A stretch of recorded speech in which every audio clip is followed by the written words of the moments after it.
But anyway, we're talking again about Connecticut and just the awful massacre yesterday, and you just hearts go out not only to the families but also the first responders and the investigators who are trying to process the crime scene and had the awful task of having to sort of go through and the bodies had to stay there for 18 hours while the police did their photographs and collected shell casings, and just an awful scene. And we're having the conversation now about what is it that all of us in our society should do about this stuff. We're joined by Matt Stoller, who is with the Roosevelt Institute. He also writes for Salon. Matt, thanks for being part of the program. First, your reaction to what happened yesterday, and I mean, is there any way to sort of describe it or describe your feeling about this? Yeah, I mean, I'm sort of confused as to why, it doesn't, like, this kind of stuff happens all over the world all the time, not necessarily just a shooter, but, like, our foreign policy, we do this to kids all over the world. It's sort of confusing, a little confusing to me why this is such a, why people don't get this upset when, like, it's a bunch of Pakistani kids, and it's bombs or drones that we use.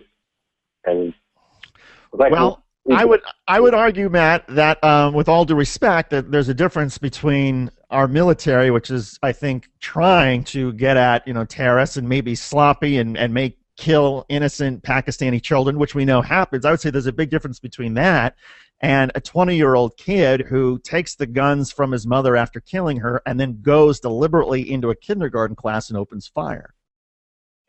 Well, no, I mean, I'm not saying, like, I'm not drawing any moral conclusions here. I'm just like, it's a bunch of really gruesome, grisly, dead kids in either case, and it's really tragic in either case. And the descriptions are horrific and emotionally very powerful in either case.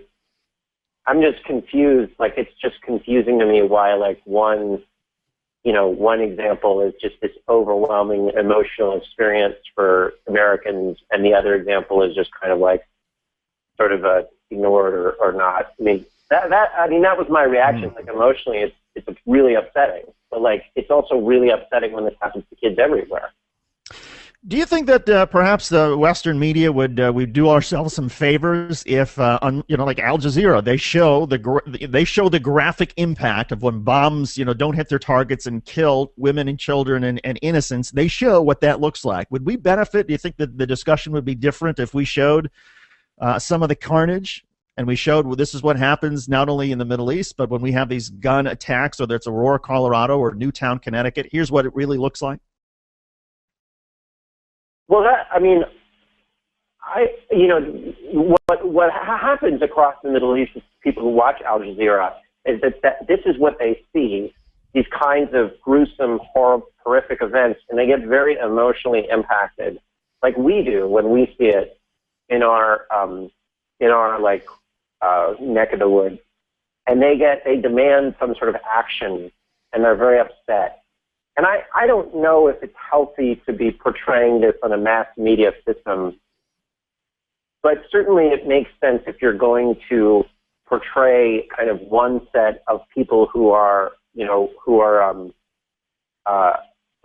victims. It makes sense to sort of have some equity in how you show in how you show victims.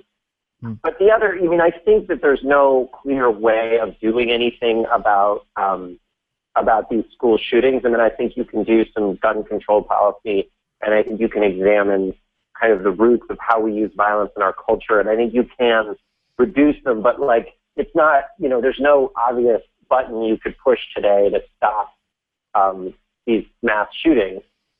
But there certainly are things you could do to stop shooting, like to reduce the amount that this goes on, where, say, our military does this. It's possible to just stop doing it, and that's just a policy choice. But yeah, so I don't have a strong feeling about whether this should be splashed all over mass media. But if you're going to show one set of gruesome images and then that creates policy demands from the population, I think that you should show gruesome images from all of the world when this affects people. Period.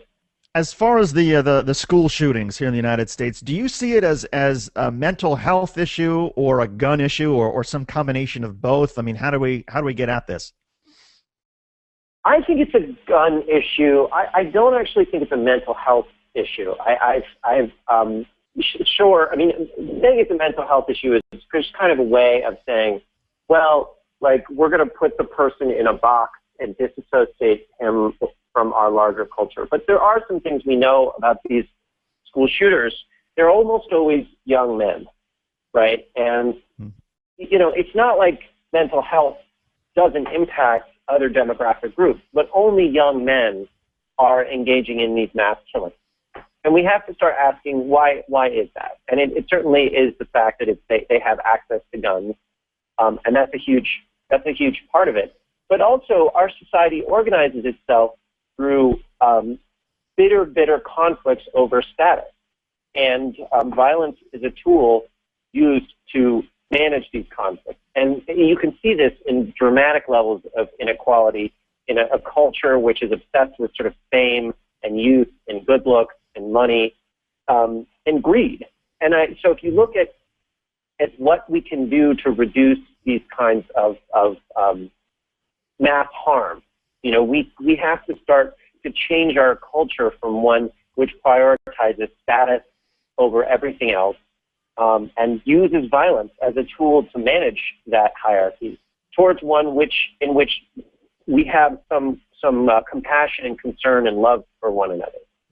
I know that sounds a little bit high and mighty and maybe a little philosophical, but I think it is part of our culture. Matt, that's one of the reasons we love having you on, because we love the philosophies and what you bring to this program. You can follow Matt Stoller at Matthew Stoller on Twitter. Again, he's with the Roosevelt Institute in Salon. Matt, always a pleasure talking with you. Always provocative and interesting to get your take on the news of the day. We appreciate you joining us. Take Action News continues after this.